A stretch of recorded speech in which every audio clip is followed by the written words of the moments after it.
নমস্কার, আমি advocate Indrani Saha, west Bengal law একাডেমির রেক্টর, গড়িয়া গণশিক্ষা ও সংস্কৃতি প্রসার সমিতি, গভর্নমেন্ট রেজিস্টার্ড এনজিও তার সেক্রেটারি এবং women and child rights activity cell west Bengal law academy তার চেয়ারপারসন। তো যথারীতি আজকে একটা খুব গুরুত্বপূর্ণ বিষয় নিয়ে আমার এই ভিডিওটি থাকছে।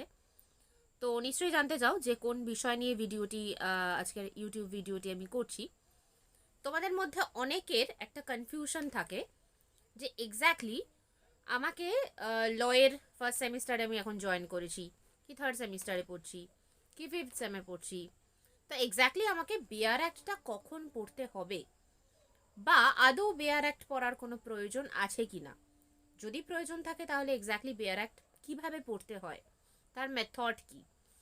তো এই সমস্ত, এবং শুধু তাই নয়, বেয়ার অ্যাক্ট আসলে জিনিসটা কি এবং সেটা কারা ইউজ করে, কখন ইউজ করে, কিভাবে ইউজ করে, এক্স্যাক্টলি এই সমস্ত প্রশ্নের উত্তর নিয়ে আজকে আমার এই ভিডিওটি থাকছে। তো যথারীতি মূলত ফার্স্ট সেমিস্টারের জন্য বিষয়টা অনেক বেশি গুরুত্বপূর্ণ হবে। তার কারণ হচ্ছে যেহেতু তারা আইনের জগতে বা আইনের পড়াশোনা করতে প্রথম পা রেখেছে, তো যথারীতি তাদের কাছে একটা বিরাট বড় কনফিউশন যে আমি আসলে টেক্সট বই ফলো করব, তাহলে যদি টেক্সট বই ফলো করি তাহলে পরীক্ষার অ্যান্সার কিভাবে লিখবো, নাকি বেয়ার অ্যাক্ট ফলো করব, নাকি বেয়ার অ্যাক্ট ফলো করলে তাহলে তো বিষয়টা অনেক ছোট করে ডেসক্রাইব করা থাকছে, তাহলে এক্সামে কি লিখবো। এই সমস্ত একটা কনফিউশন বা গোলক ধাঁধার মধ্যে স্টুডেন্টরা থাকে। তো এই সমস্ত প্রশ্নের উত্তর নিয়ে আজকে আমার এই ভিডিওটি থাকছে। বেয়ার অ্যাক্ট হচ্ছে এমন একটা বই যেটা যে বইয়ের মধ্যে মূলত আইন কারা তৈরি করে থাকেন, আইন তৈরি করেন লেজিসলেচার, অর্থাৎ পার্লামেন্ট থেকে কোনো একটা আইনকে পাস করা হয়।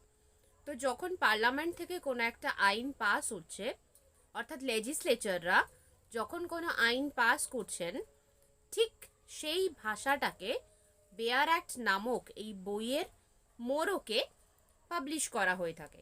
অর্থাৎ লেজিসলেচাররা যে ভাষায় আইনটাকে লিখছেন, পার্টিকুলার ওই ভাষায় বইয়ের আকারে সেই বিষয়টাকে বা সেই সেকশনগুলোকে বা সেই প্রভিশনসগুলোকে পাবলিশ করা হয়ে থাকে। এটা হচ্ছে বেয়ার অ্যাক্ট। তার মানে বোঝাই যাচ্ছে বেয়ার অ্যাক্টের ল্যাঙ্গুয়েজ লিগাল সেন্সে বা লম্যান সেন্সে তুমি যদি পড়তে যাও তাহলে সেটা অনেকটা বেশি এফেক্টিভ হবে। আমি দুটো ওয়ার্ড এখানে ইউজ করলাম, লিগাল সেন্স বা লম্যান সেন্স।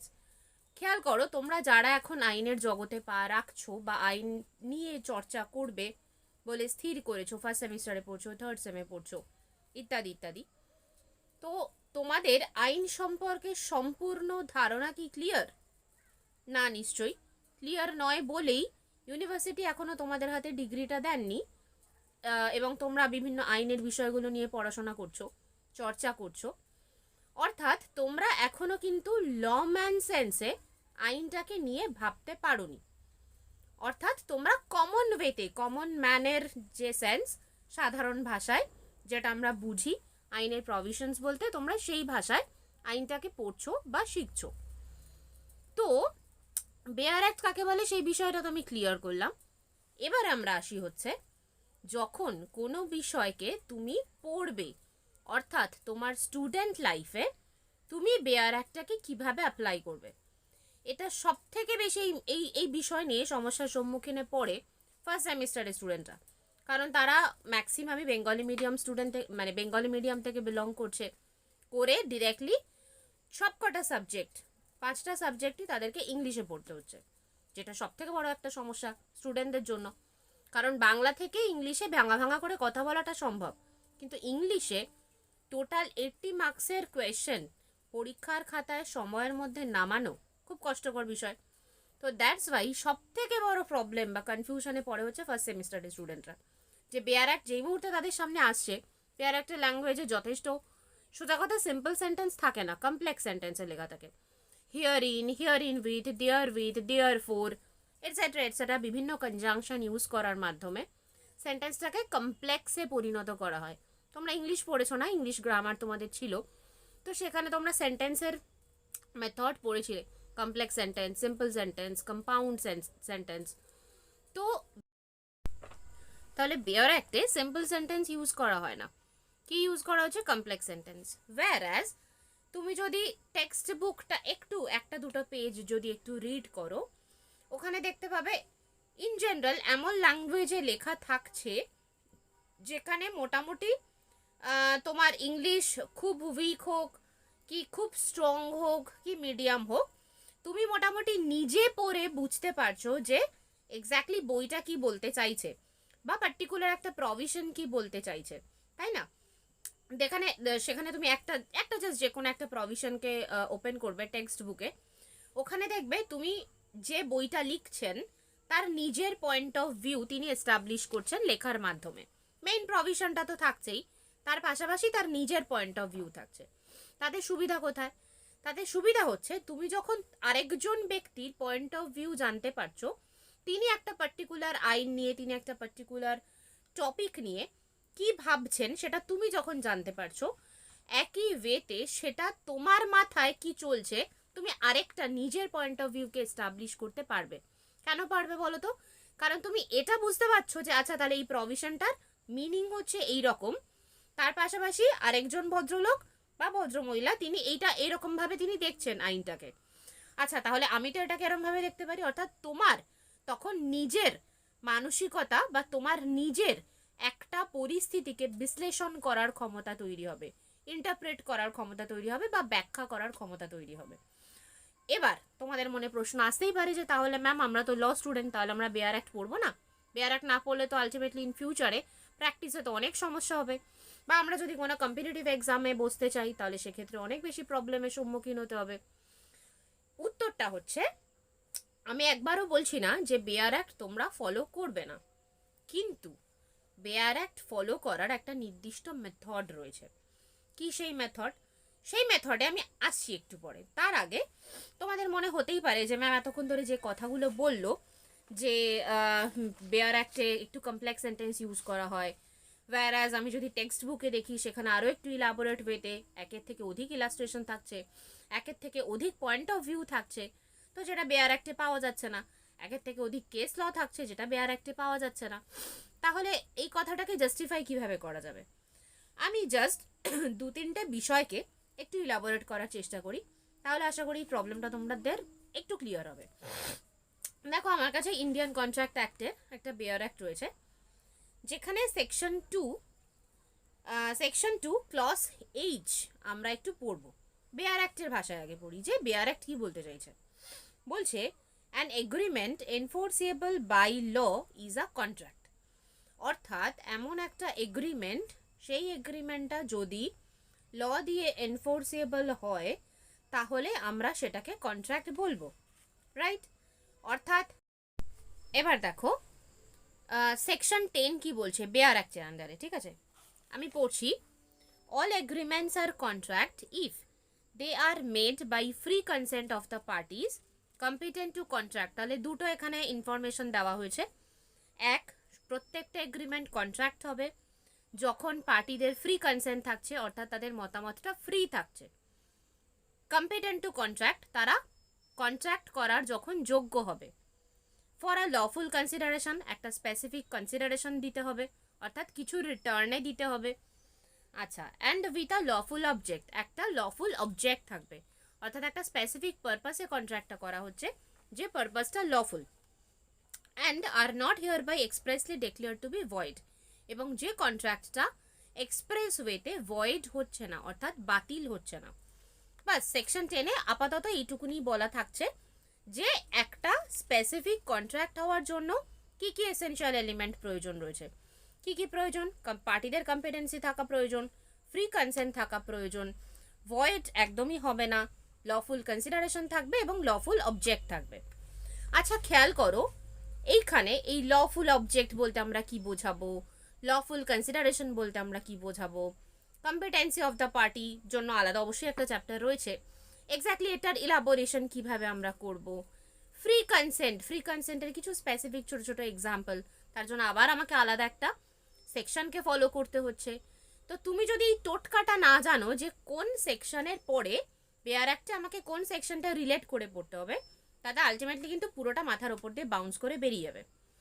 ওয়্যারাজ তুমি যদি টেক্সট বুকটা ফলো করো, খেয়াল করো টেক্সট বুকে ওখানে কি কি বলা থাকছে। আমি জাস্ট এবার বলছি যে টেক্সট বুকে কি বলা থাকছে। ফার্স্টে ডেফিনেশন অফ কন্ট্রাক্ট বলা রয়েছে, যেটা আগে বললাম যে প্রত্যেকটা এগ্রিমেন্ট যেটা এনফোর্সেবল বাই ল তাকে আমরা কন্ট্রাক্ট বলছি। আর কি কি থাকছে, একটা কন্ট্রাক্টের এসেনশিয়াল এলিমেন্টের মধ্যে ঠিক তার পরপর বইতে দেওয়া থাকছে কনসেনসাস অ্যাডিডেম থাকতে হবে। কনসেনসাস অ্যাডিডেম মানে মিটিং অফ মাইন্ড, অর্থাৎ আমি যে সেন্সে তোমাকে কথা বলছি তোমাকে সেই সেন্সে কথাটা বুঝতে হবে। সাপোজ আমি বলছি আমি লাল বালতিটা বিক্রি করব, তুমি যদি লালটাকে নীল ভেবে নাও তাহলে যথারীতি মিটিং অফ মাইন্ড হলো না, দ্যাটস ওয়াই এটা কোনো কন্ট্রাক্ট হচ্ছে না। এটা তুমি টেক্সট বুকে পাচ্ছ। নেক্সট কি কি এসেনশিয়াল এলিমেন্ট থাকছে একটা স্পেসিফিক কন্ট্রাক্টের জন্য, অফার থাকতে হবে, অ্যাকসেপ্টেন্স থাকতে হবে, অর্থাৎ কোনো একজন ব্যক্তি নিজের মনের ইচ্ছা প্রকাশ করছে আরেকজন ব্যক্তির কাছে যে আমি এই কাজটা করতে চাই, তুমি কি তাতে রাজি, এবং যথারীতি উল্টো দিকের ব্যক্তিটার ইন্টেনশন কি সেইটা জানার জন্য অফার করছে, এবং যথারীতি উল্টো দিকের ব্যক্তিটা যদি পজিটিভলি রিয়্যাক্ট করে তখন আমরা সেটাকে বলছি অ্যাকসেপ্টেন্স। তাহলে অফার অ্যাকসেপ্টেন্স থাকছে একটা কন্ট্রাক্ট হওয়ার জন্য। নেক্সট লিগাল রিলেশনশিপ ক্রিয়েট করার জন্য একটা ইন্টেনশন থাকছে।